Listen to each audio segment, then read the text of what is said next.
नमस्कार साथियों। तो चलिए आज के दैनिक जागरण में क्या खास खबरें हैं उन्हें हम लोग एक एक करके देख लेते हैं। और याद रखिए दैनिक जागरण का ये राष्ट्रीय संस्करण है, तो इसमें आप लोगों को महत्वपूर्ण खबरें ही देखने को मिलेंगी। प्याज भी चला चीनी की चाल। नासिक मंडी में एक महीने में ही प्याज की कीमत में 76% की बढ़ोतरी हुई है। खरीफ की बुआई में देरी व रबी प्याज की कमजोर आवक से बड़ा भाव। कीमतों पर नियंत्रण के लिए बफर स्टॉक से प्याज निकालने की तैयारी चल रही है।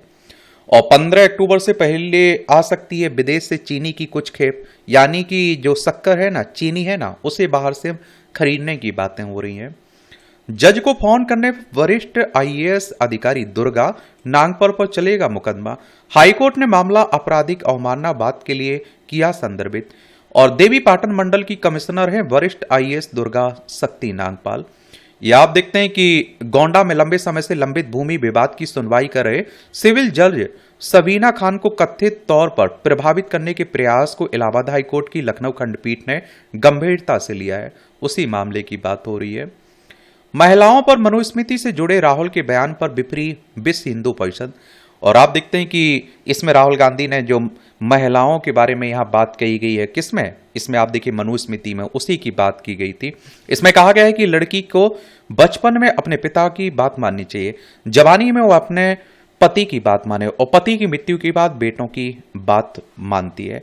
तो उन्हीं की बात हो रही है। गंगा बाढ़ क्षेत्र नियमों में बदलाव पर केंद्र से जवाब तलब किया गया है।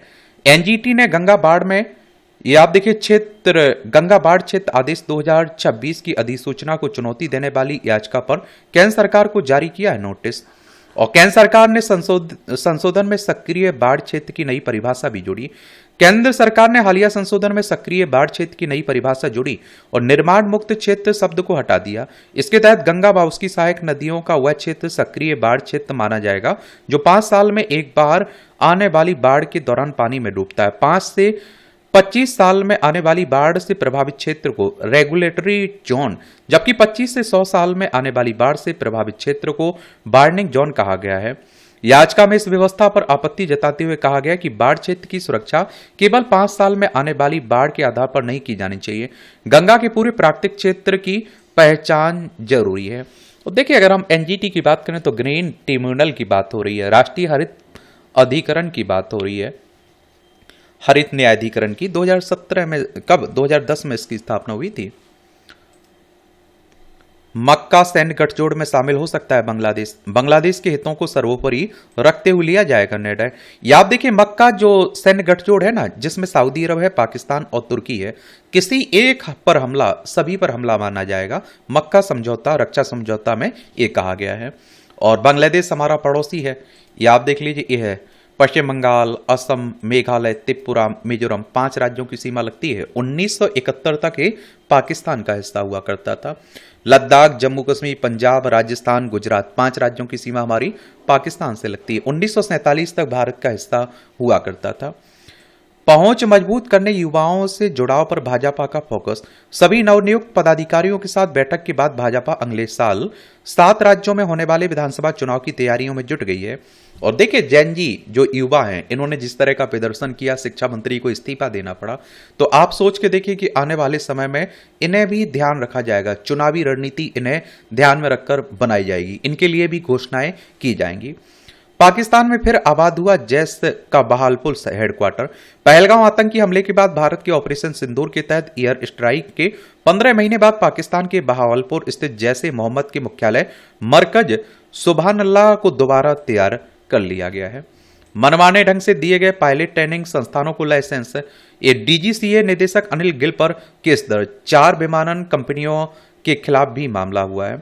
सस्ते विमान खरीदकर महंगे लीज पर देने का भी आरोप लगा है, आप देखेंगे। सज्जन को रोल मॉडल बता दीपेंद्र ने कांग्रेस को परेशानी में डाला। ये आप देखते हैं कि जो 1984 में सिख विरोधी दंगे हुए थे ना, उसमें दोषी थे पूर्व कांग्रेस नेता सज्जन कुमार थे। उनकी अभी हाल ही में डेथ हुई है, तो उसी को लेकर बातें हो रही हैं। इंदिरा गांधी की हत्या के बाद जो सिख विरोधी दंगे हुए थे, उसमें बहुत सारे सिखों को मारा गया था। ये आपकी राष्ट्रीय राजधानी से जुड़ी खबर है। दिल्ली की बात हो रही है, केंद्र शासित प्रदेश है। विधानसभा में 70 सीटें हैं, राज्यसभा में 3 सीटें हैं, लोकसभा में 7 सीटें हैं। रेखा गुप्ता यहाँ की मुख्यमंत्री देखने को मिलेंगी। प्रदर्शन में विलेन ना बने, शांत रहें, आईबी ने पुलिसकर्मियों के लिए जारी किए दिशा निर्देश। कहा कि पुलिसकर्मी ध्यान रखें कि उनका हर आचरण मोबाइल या किसी डिजिटल तरीके से रिकॉर्ड हो रहा है। आपका गुस्सा उनके लिए कंटेंट है, ताकि वो आपको विलेन दिखा सकें। चलिए, वही बातें हो रही हैं। डीयू में 13,433 सीटें खाली, हिंदू हंसराज से लेकर एसआरसीसी में छात्रों को मौका। दिल्ली की जेलों से दूसरे राज्यों में भेजे जा सकेंगे हाई रिस्क कैदी। दिल्ली में लागू होगा कैदियों के अंतर्राज्यीय स्थानांतरण का प्रावधान। पंजाब के संशोधित कानून को दिल्ली में लागू करने की तैयारी चल रही है।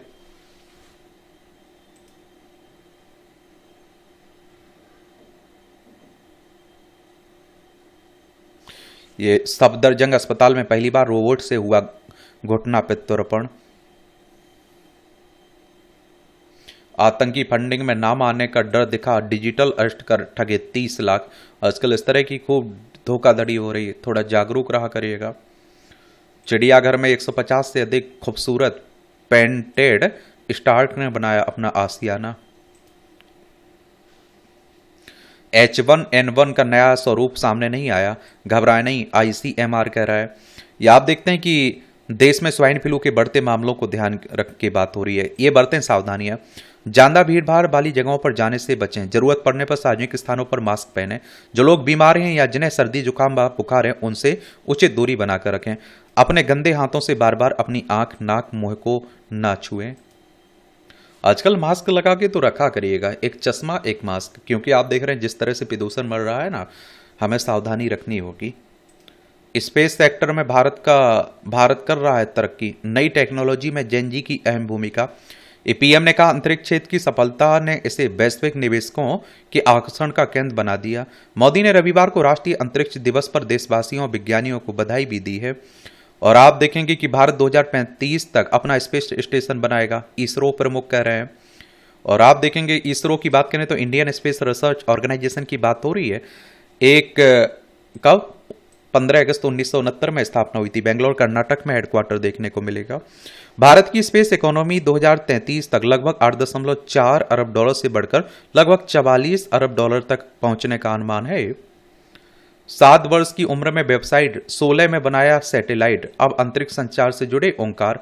जम्मू के इस युवा की स्टार्टअप एम्पोलिक लिंक को 4.3 मिलियन डॉलर की फंडिंग। संचार से जुड़ी चुनौतियों को दूर करने के लिए सैटेलाइट रिले सिस्टम विकसित करना उद्देश्य है। और बाल शक्ति पुरस्कार से भी सम्मानित किए जा चुके हैं, ये आप देखेंगे। ये मंत्रियों के बंगलों के रखरखाव का 10 साल में हुआ 3 गुना, देख रहे हैं आप। आईटीआई के जवाब में सीपीडब्ल्यू ने दी जानकारी। 2014-15 में खर्च हुए थे 27 करोड़, अब खर्च हो रहे हैं 92 करोड़। वित्त मंत्री सालाना खर्च भी बढ़कर हुआ 1.2 करोड़। बड़े लोगों की बातें हैं। मानसून सत्र के स्थगन पर सियासी हलचल, अभी तक औपचारिक समापन का इंतजार है। या आप देखिए, लोकसभा और राज्यसभा दोनों की कार्रवाई 13 अगस्त को अनिश्चितकालीन के लिए स्थगित कर दी गई थी। और मगर इस बार रविवार सुबह तक मानसून सत्र के सत्तावसान के बाबत कोई अधिसूचना जारी नहीं की गई। लगाई जा रही अटकलें, बिना किसी नए सत्र को बुलाए कोई अहम विधेयक पारित करना चाहती है सरकार। सामान्यतः सत्र स्थगित होने के 3-4 दिन के भीतर सत्तावसान औपचारिक समापन कर दिया जाता है। देखते हैं क्या होता है। दुनिया का अगला बड़ा शिप बिल्डिंग हब बन सकता है भारत, राजनाथ सिंह कह रहे हैं। रक्षा मंत्री ने बंगाल में शिप बिल्डिंग से जुड़ी 3500 करोड़ की 5 परियोजनाओं की रखी आधारशिला। कहा परियोजनाएं मेक इन इंडिया और आत्मनिर्भर भारत की सोच को बढ़ाएंगी आगे। रेवंत को अमेरिका यात्रा की अनुमति नहीं मिलने पर आईओसी निराश है। या आप देखते हैं कि तेलंगाना के सीएम बोले राष्ट्र निर्माण व युवाओं के भविष्य के मामले में राजनीति से ऊपर उठकर सोचना चाहिए। दौरे की मंजूरी नहीं मिलने के बावजूद राज्य के अधिकारी साझेदारियों को आगे बढ़ाने के लिए अमेरिका में रहेंगे।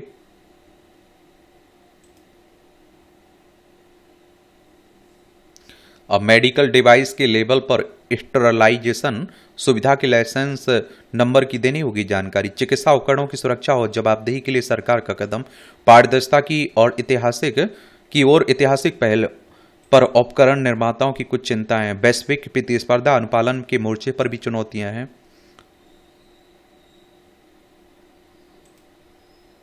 ये आप देखिए राजनीति की बात हो रही है। इलेक्शन कमीशन ऑफ इंडिया के बारे में जरूर याद रखा करिएगा। भारतीय निर्वाचन आयोग एक संवैधानिक संस्था है। संविधान के अनुच्छेद 324 के तहत चुनाव आयोग की स्थापना की बात की गई। 25 जनवरी 1950 में स्थापना हुई थी। 25 जनवरी को आप लोग मतदाता दिवस मनाते हैं। नई दिल्ली में हेडक्वार्टर देखने को मिलेगा। सुकुमार सेन पहले मुख्य चुनाव आयुक्त थे। ये वंदे मातरम को लेकर भी खूब विवाद हो रहा है।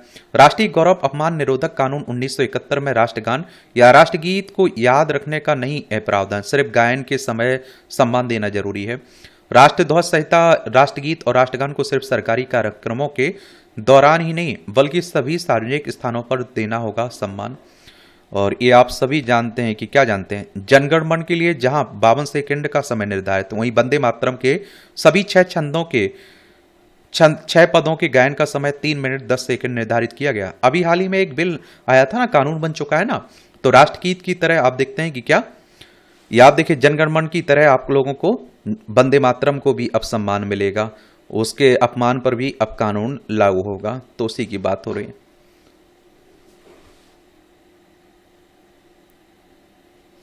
बाकी आरोप प्रत्यारोप खूब चलता रहता है। राजनीति भी बहुत खूब होती रहती है।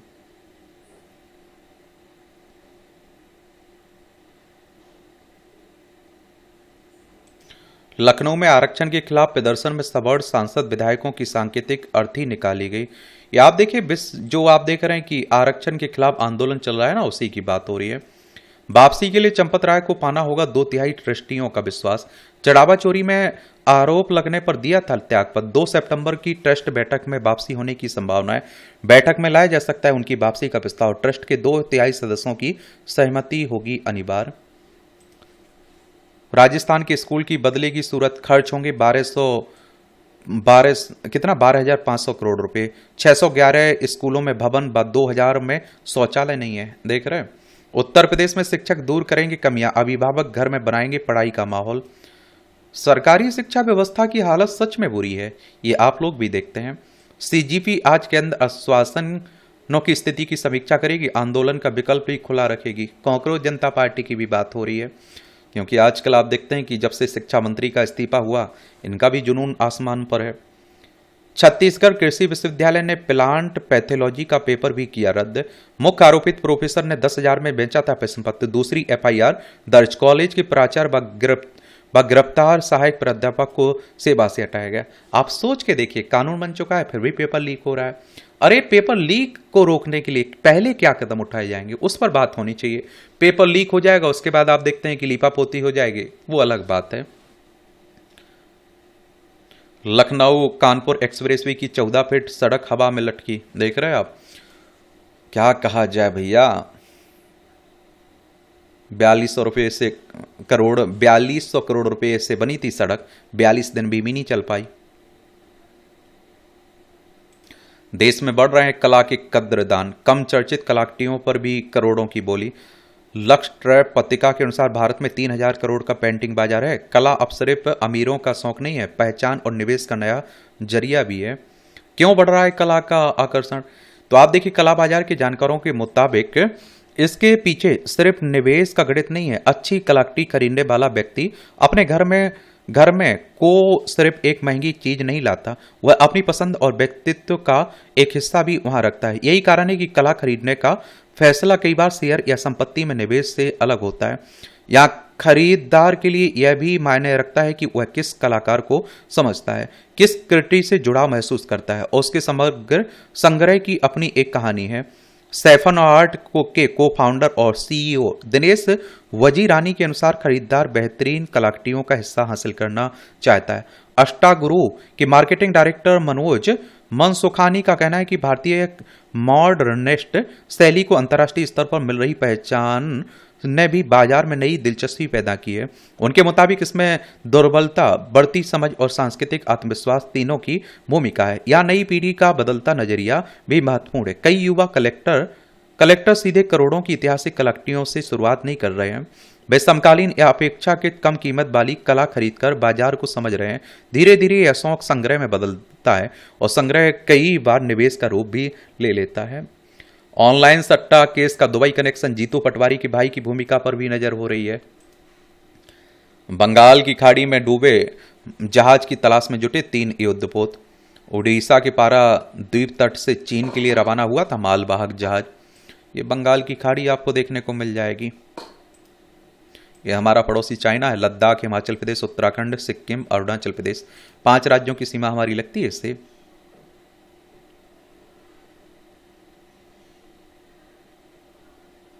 कोलकाता में अवैध निर्माण तोड़ने पर हाईकोर्ट की रोक, बुलडोजर लौटा।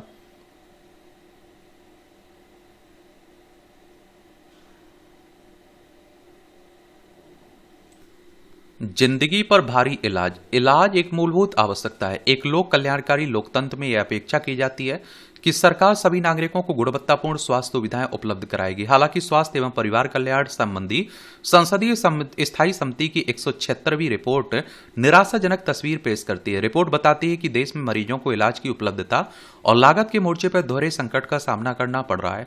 एक ओर जहां सरकारी अस्पताल मांग के अनुरूप सेवाएं देने में असमर्थ हैं, वहीं दूसरी ओर निजी अस्पतालों में मरीजों को चिकित्सा की खराब गुणवत्ता और मनमाने बिलों से जूझना पड़ रहा है। ऐसे में सवाल उठता है कि देश की स्वास्थ्य प्रणाली सभी को किफायती दरों पर बेहतर स्वास्थ्य सुविधाएं उपलब्ध कराने में सक्षम कैसे बनेगी। उसी को लेकर बातें भी हो रही हैं। ये आप देखेंगे कि भारत में स्वास्थ्य सेवाओं का संतुलन 2 परस्पर विरोधी समस्याओं के कारण बिगड़ चुका है। सरकारी अस्पतालों में बुनियादी ढांचे की कमी और मांग के अनुरूप लोगों को स्वास्थ्य सुविधाएं मुहैया कराने में सक्षम नहीं है, और निजी अस्पतालों का खर्च इतना अधिक है कि देश का ज्यादातर जनता इसे वहन नहीं कर सकती है। एक तो हमारे देश में शिक्षा, एक स्वास्थ्य बहुत महंगा है। या आप देखिए निजी अस्पतालों की महंगी व्यवस्था। 6,661 औसत खर्च है सरकारी अस्पताल में भर्ती होने का, और 50,508 है निजी अस्पताल में भर्ती होने का औसत खर्च। 45% स्वास्थ्य पर खर्च का अपनी जेब से देते हैं लोग। ये आप देखते हैं कि सरकारी अस्पतालों की स्थिति, 1400 लोगों पर केवल एक डॉक्टर उपलब्ध है। WHO का मानक है 1:1000। और WHO की बात करें तो वर्ल्ड हेल्थ ऑर्गेनाइजेशन की बात हो रही है। 7 अप्रैल 1948 में स्थापना हुई थी। 7 अप्रैल को आप लोग विश्व स्वास्थ्य दिवस मनाते हैं। जेनेवा, स्विट्जरलैंड में इसका हेडक्वार्टर देखने को मिलेगा। 80% पद खाली ही ग्रामीण स्वास्थ्य केंद्रों में विशेषज्ञों की। 64% आबादी निजी अस्पतालों का रोग करती है, क्योंकि सरकारी अस्पतालों में बेड, वेंटिलेटर और जरूरी जांच मशीनों की भारी किल्लत है। एक कम बजट भी देखने को मिलता है। एक तो ये आप देखिए कम सरकारी बजट। भारत का कुल सरकारी स्वास्थ्य खर्च जीडीपी का लगभग 1.5 से 2% ही है। राष्ट्रीय स्वास्थ्य नीति 2017 का लक्ष्य इसे 2.5% करने का था। इसके विपरीत विकसित देश औसतन जीडीपी का 9 से 11% केवल सरकारी स्तर पर स्वास्थ्य पर खर्च करते हैं। नागरिकों का स्वास्थ्य पर खर्च। विकसित देशों में नागरिकों को अपनी जेब से कुल खर्च का मात्र 10 से 12% ही देना पड़ता है, क्योंकि बाकी का खर्च सरकारी बीमा या नेशनल हेल्थ सर्विस उठाती है। भारत में परिवारों को इलाज का लगभग 40% अपनी जेब से देना पड़ता है। 1.6 लाख करोड़ रुपए आवंटित किए केंद्र ने स्वास्थ्य बजट के मद में 2026-27 के लिए। ये स्वास्थ्य खर्च भारत बनाम विकसित देश है। आप देखेंगे ये भारत है। ये आप देखते हैं कि सार्वजनिक स्वास्थ्य खर्च जीडीपी का, कुल स्वास्थ्य खर्च जीडीपी का, मरीज का अपनी जेब से खर्च, तो भारत में 2%, और ये आप देखिए 3.8% है, और ये आप देखते हैं 45% है। अमेरिका में आप देखिए 9% है, ये 17 है, ये 10%। ब्रिटेन में 9.5% है, ये 11.5% है, ये 12% है।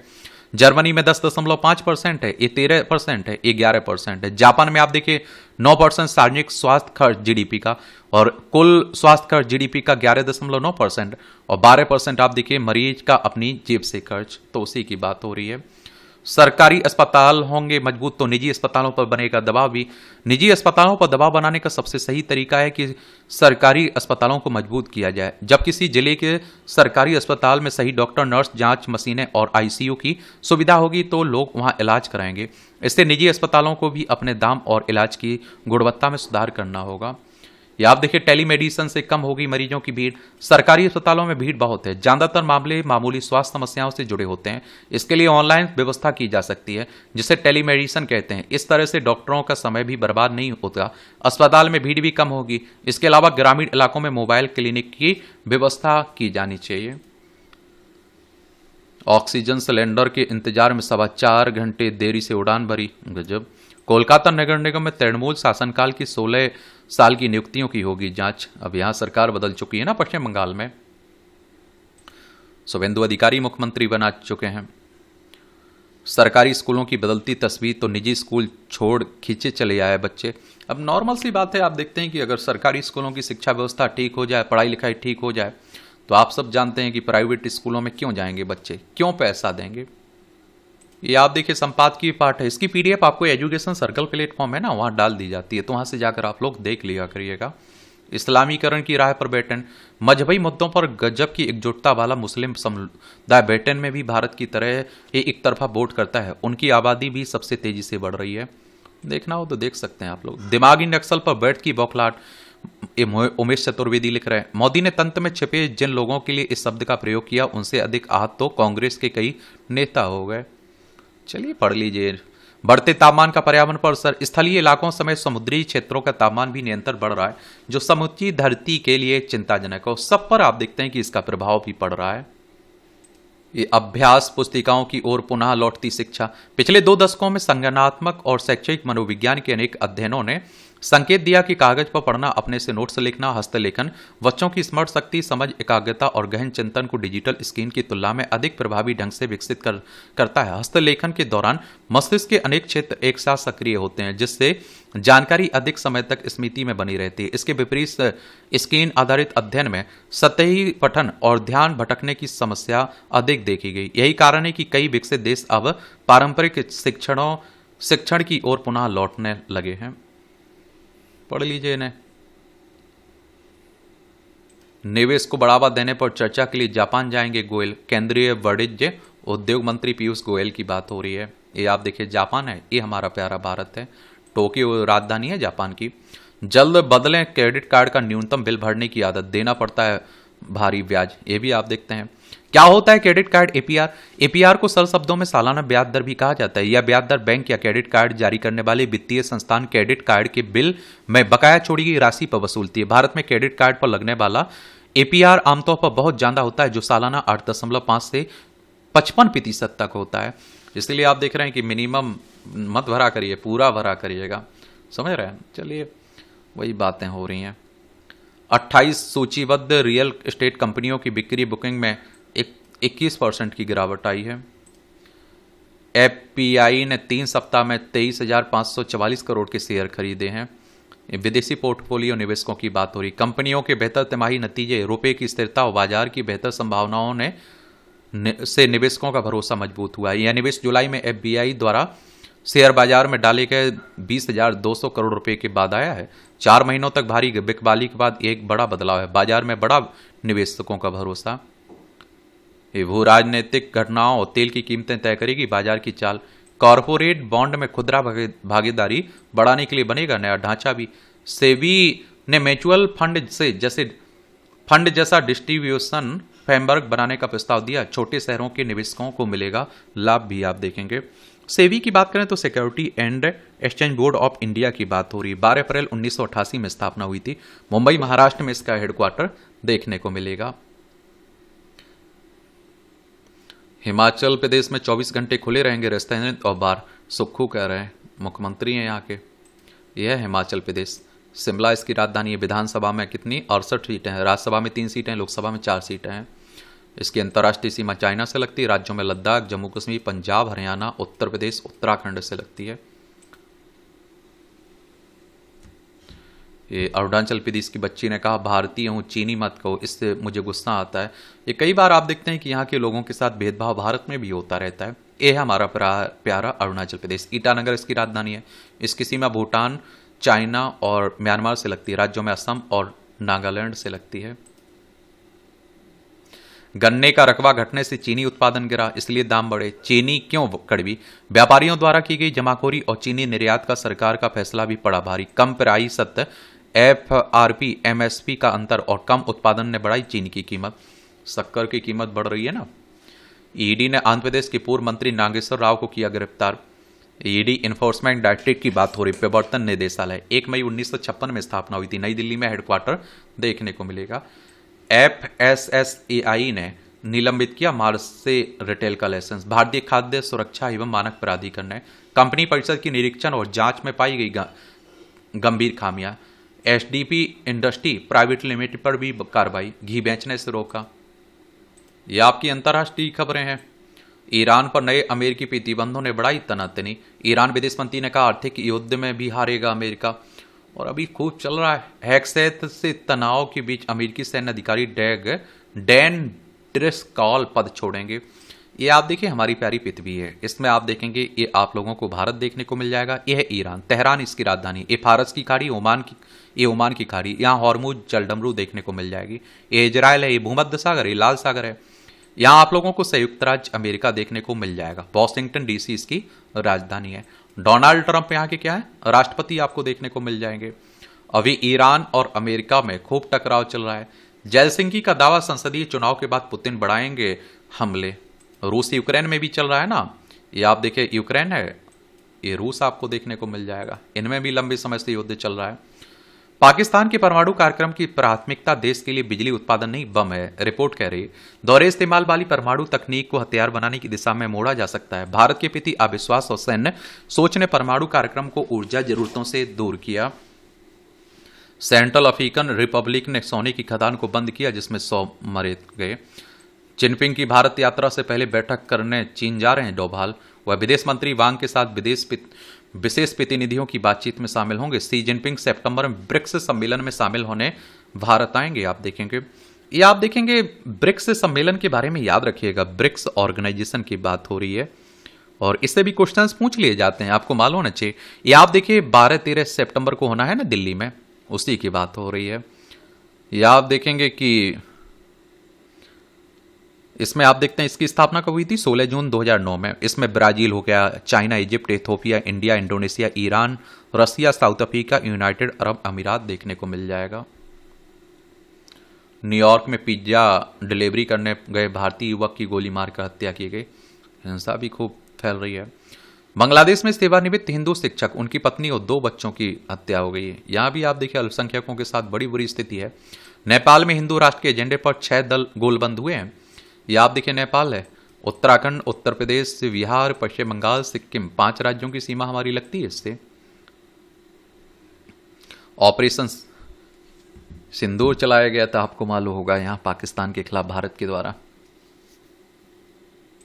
ये आपकी खेल से जुड़ी खबरें हैं, खेल के बारे में, खिलाड़ियों के बारे में जरूर याद रखा करिएगा।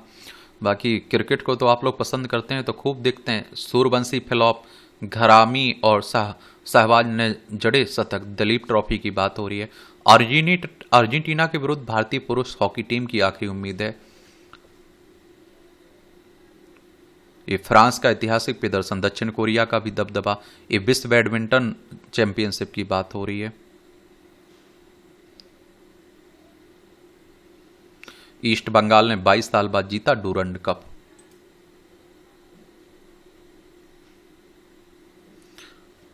बा 17 राज्यों 58,000 किलोमीटर की दौड़। देवास पुलिस ने पकड़ा डिजिटल अरेस्ट गिरोह।